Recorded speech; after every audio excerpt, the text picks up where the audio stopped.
Coming up on Inside the Summit League, Oral Roberts Baseball taking the Summit League Tournament Championship and moving on to the NCAA Regionals. We've got the wow and the pow and some love for the glove in a best of baseball video piece, and a tribute to some of the Omaha athletes who took their teams through the tough transition into Division I.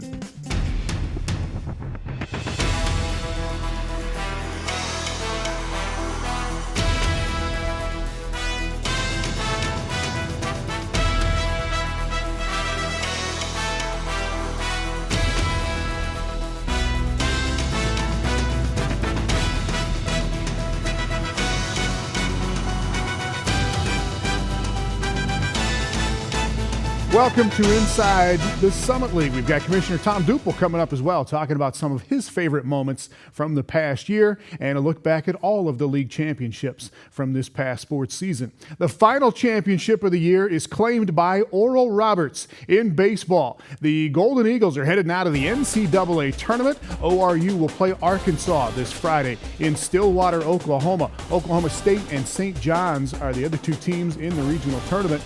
Oral Roberts is the Summit League automatic qualifier after a win over IPFW in the league tournament championship. Fort Wayne had never won a game in the Summit League baseball tournament until this year. The Dons beat North Dakota State 15-5 in a stay-alive game on Thursday behind 4 hits from senior Shane Trevino. Fort Wayne wins another elimination game on Friday. Shannon Baker with a 3-run homer in a 6-5 win over South Dakota State. So the Dons get to take on Oral Roberts in the tournament championship on Saturday. Fort Wayne with runners on in the first inning, Evan Van Sumeren trying to score on a pitch that gets by the catcher, but Matt Watley recovers and gets the out at the plate to end the inning.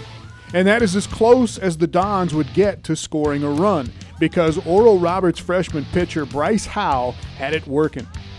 He was great, Bryce has the stuff to do it, and he kind of started struggling early, but as soon as he settled in, he was perfect for us.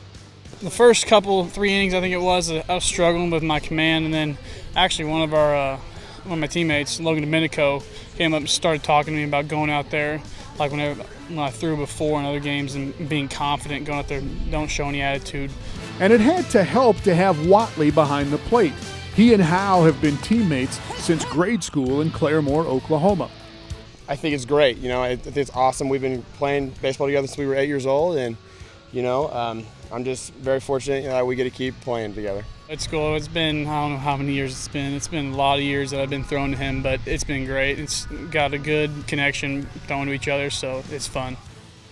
So Howe keeps mowing him down in his longest outing of this season. He pitches into the 8th inning without allowing a run. In the meantime, the Golden Eagles get on the board in the 4th inning on a solo home run by Adi Afner. All week long I've been getting a lot of off-speed pitches, so I was going up there looking for an off-speed pitch, and it wasn't the greatest pitch, but I was able to hit it good. He hit it real good. So did tournament MVP Darian James, who had 3 hits, including an RBI double in the 5th inning. We feel very confident. We might not score in the first couple innings, but I think, the comments we have with all our hitters, I know we're going to score some runs, and so does everyone else. Matt Brandy adds a 2-run homer in the 9th inning as the Eagles tack on 3 more runs. Oral Roberts wins it 6-0, and they celebrate like they've been here before, which they have. ORU has now won the Summit League tournament every year they've been in it for 16 years in a row, which means... It means we get to go on to a regional, which has been our goal all year. Looking forward to it. That was our expectation, from the start of the year. We wanted to win this and then hopefully make some noise and, keep playing in the postseason. We expected to win, and then we went out and did it, and now we're ready for our next challenge. We got to keep playing like we have. We got to keep swinging the bats and keep pitching well. Well, anything can happen in a regional. We want Omaha. We just got to take it one step at a time, though. I believe we can make it all the way to Omaha. I mean, we set our standards are high, and we know what we can do. Well, up next, the best of baseball in the last month of the season in the plays of May. Inside the Summit League on Midco Sports Network is presented by Grand Falls Casino and Golf Resort and Dakota Land Honda. Inside the Summit League on Midco Sports Network is presented by Sanford Health, your Heartland Chevy team dealers, and the Sioux Falls Convention and Visitors Bureau. Welcome back. Time for the best of baseball in the Summit League from the month of May. All handpicked and put together by our producer, Chad Hunt.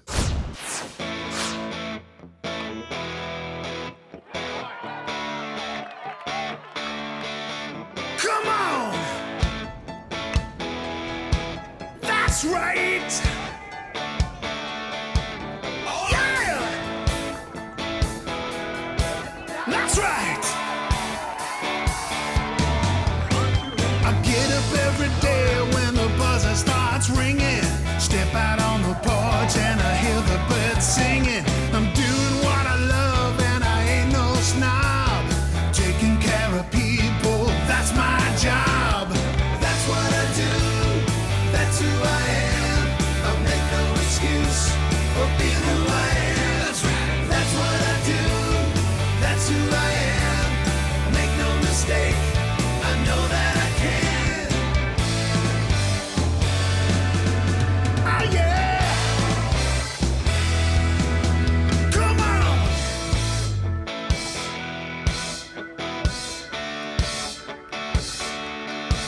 That's right! Ooh, yeah! I get up every day when the buzzer starts ringing. Step out on the porch and I hear the birds singing. I'm doing what I love and I ain't no snob. Taking care of people, that's my job. That's what I do, that's who I am. I make no excuse for being who I am. That's right. That's what I do, that's who I am. Make no mistake, I know that I can. That's what I do, that's what I do. That's who I am. That's who I am. Make no excuse for being who I am. That's right. That's what I do, that's what I do. That's who I am. That's who I am. Make no mistake, I know that I can. That's what I do, baby. That's right.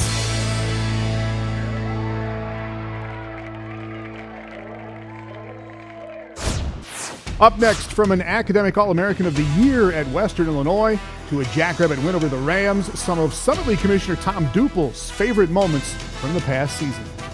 Inside the Summit League on Midco Sports Network is presented by Grand Falls Casino and Golf Resort and Dakota Land Honda.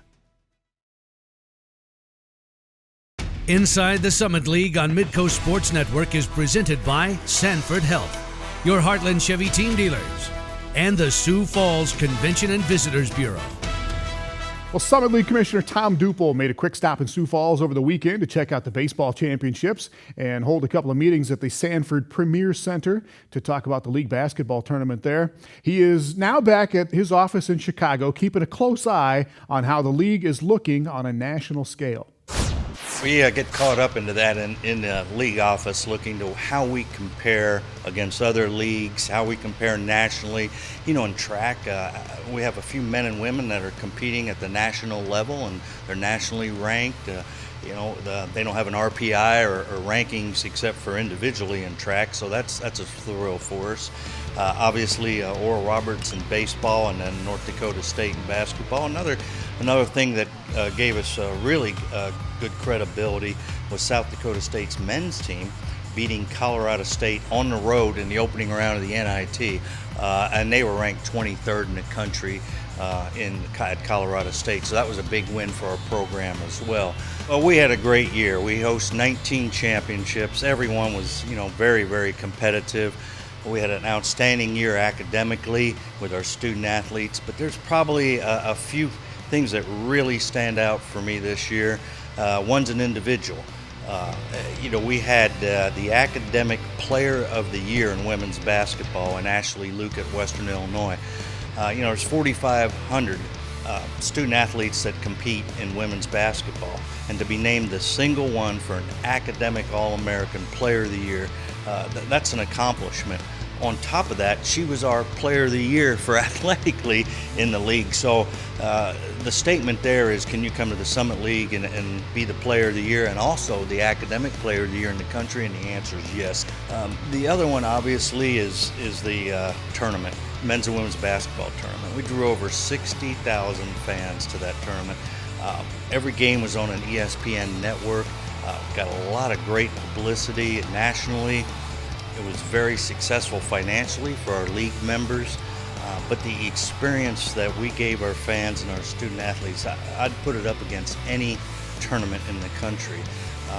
We have other leagues now calling us, how are you getting it done? What's your model? And so there's a few that are changing it based off of the models that we have given them.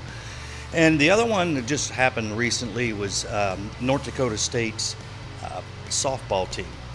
They're ranked 23rd in the country. They go out to Oregon at the #1 team in that regional, and they got 2 wins in the regional tournament. That was great for us. Anytime our teams get to compete at the next level and compete very well, that gives our league some substance to it. And so those are some of the 3 big highlights that I had this year. Well, Douple and everybody else very excited that Omaha is finally going to be eligible to play in the postseason. The Mavericks have made it through the grueling 4-year process of making the move from Division II to Division I. They've done a great job in transition, and that's a very difficult process as a number of our institutions went through it. Omaha's been able to play in the league, but now for them to be able to play for championships just brings them up to a whole new level. And they're also building a brand new men's and women's basketball arena down there that's going to be great for our league. Now, speaking of basketball, there could be some big changes to women's basketball. One really big change, matter of fact, that could go into effect for the upcoming season. The Women's Rules Committee has made a proposal to change the game format, change from 2 20-minute halves, as it is currently, to 4 10-minute quarters. Now, the committee thinks that, along with getting rid of some of the media timeouts, will pick up the pace of the game. Here is what one Summit League coach thinks about it. As long as it's 40 minutes, we're still playing 40 minutes, so that's all that matters. But I think it's going to change the way coaches strategize a little bit. With 2 timeouts in the second half and the way you can advance the basketball, I think that's going to be the biggest challenge right there, going forward. So I think coaches have to strategize a little bit more and, to be successful. Gino Auriemma, the head coach at the University of Connecticut, one of the influential coaches that is in support of making this change. So we could have 10-minute quarters with just 1 media timeout in each quarter instead of 20-minute halves with 4 media timeouts in each half. Teams would shoot free throws starting with the 5th foul in each quarter instead of the 7th foul of each half as it is currently. And teams would only get 4 timeouts instead of 5, and only 2 of those could be carried over into the second half. And there are a couple of other tweaks concerning advancing the ball after a timeout and changes in the 10-second backcourt rules. All of these still have to get a yes or no from the NCAA Rules Oversight Committee that will meet and vote on June 8th. Well, up next, they were the first Division I athletes at the University of Nebraska, Omaha. Some touching farewells and words of thanks from the Maverick seniors who led their school through the transition to D1. Inside the Summit League on Midco Sports Network is presented by Grand Falls Casino and Golf Resort and Dakota Land Honda. Inside the Summit League on Midco Sports Network is presented by Sanford Health, your Heartland Chevy team dealers, and the Sioux Falls Convention and Visitors Bureau.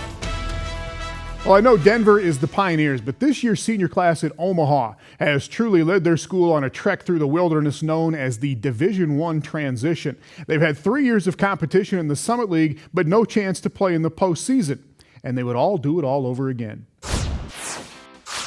Da Silva has put it in the net. We're on 2 going the other way. Carter with the ball. Lobs it for Thomas! Just this entire experience has been kind of eye-opening. Getting to play Division I, being able to play softball has been my dream since I was little. Coming in, everyone is nice and friendly, and you think, oh, this is just like a recruiting trip or a trip and a visitation and stuff, but they're genuinely extremely helpful, really nice, wonderful to work with all the way around. I woke up to my mom with the newspaper in my face. She's like, "See what happened?" I was like, "What are you talking about?" Like, "You D1 now." It was just put like a big smile on my face because I never thought I got the opportunity to play D1 in basketball. In Brazil, we don't go away from our family too much, and that was the first time I was leaving them. But soccer over here brings you like a family. So every player was kind of like a brother for me, and that makes everything easier. It's kind of a bittersweet feeling because I've been swimming since I was 5, so it's hard to think about it being done, but at the same time it's kind of exciting to think that I can look to what I have coming and like just my future, my career, but it's a weird feeling being done. At the beginning of the season, I was honestly a little bit excited for it to be over, but then once the end of the season came, I was like, okay, now what do I do? These are all my friends, I don't want to leave everyone. It's like I feel differently about it because I am a senior. I know this is kind of my last opportunity. So I think I'm coming at it from a different side. I'm just trying to go out there, play the best I can, and just enjoy playing. I mean, that's just something I carry me the rest of my life because a lot of people can't say they scored that many points on the college level because I just really just threw it up there and it went in. I'm like, oh yeah, this is a good day for me. I think that any time that you're ending a chapter and you're starting a new one, there's some emotions that are going to make you sad, but there's a lot of excitement. There's a lot of looking forward to what could happen. Anything could happen. I'm ready for it, and then a part of me is like, I'm going to miss being here so much. I take pride in the school and the organization I'm a part of. They've always treated me well, and for the last 4 years, the only responsibility I've had is really to wake up, try to be smarter, and play a little golf. So, I just want to give UNO all I got. Being a local kid, being from Omaha, it's meant a lot to me to be able to start to see the change in perception locally. You hear a lot more about UNO sports, whether it's in the newspaper or on the news. You see things around town, and again, that's only going to keep getting better with the new arena. I just want to be remembered as someone who started a program that's built on working hard and working towards high goals. Just to know that in the future and all our lower classmen teammates have that chance is pretty uplifting, and I think that being in this transition has only made us stronger as an athletic department, and I think that it is only going to go uphill from here. Just to experience it and know that we are Division I and we'll have the opportunity in the future and kind of set that base for the future athletes to come. I consider here my home now, and looking back, I'm just grateful for what UNO gave to me and provide to me. I see an unlimited amount of potential. I'm so jealous that all of this is happening. I want to come back and start another 4 years. I mean, I had a great run here, so I can't be mad about it. I wish I could do it all over again, but I can't. But just being here, come across the teammates that I had, it's been a fun ride. And all Omaha teams will be eligible for the postseason starting this fall. And on that note, we will take you back to all of the postseason championships from the 14-15 Summit League season coming up next. Inside the Summit League on Midco Sports Network is presented by Grand Falls Casino and Golf Resort and Dakota Land Honda. Inside the Summit League on Midco Sports Network is presented by Sanford Health, your Heartland Chevy team dealers, and the Sioux Falls Convention and Visitors Bureau. Well, it has been a big year for Denver and North Dakota State. 11 postseason titles combined between those two schools. Here's a look back at all of the Summit League championships from this season. We will see you this fall.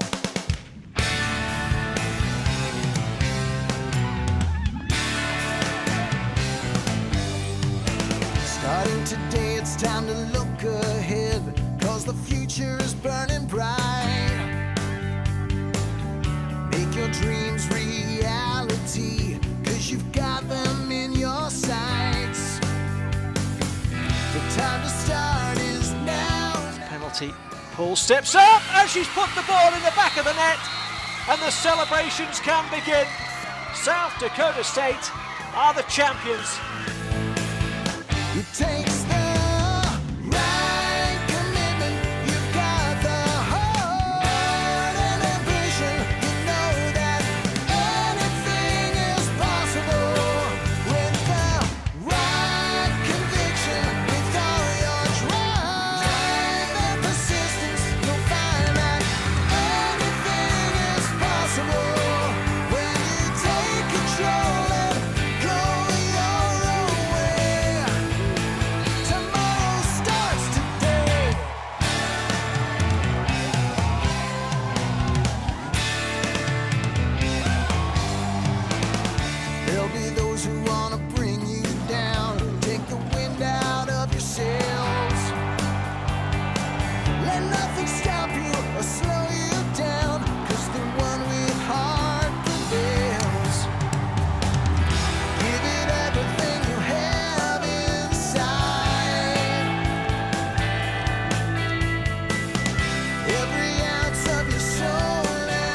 Roberts, Summit League champions once again, 16 tournament wins in a row for the Golden Eagles.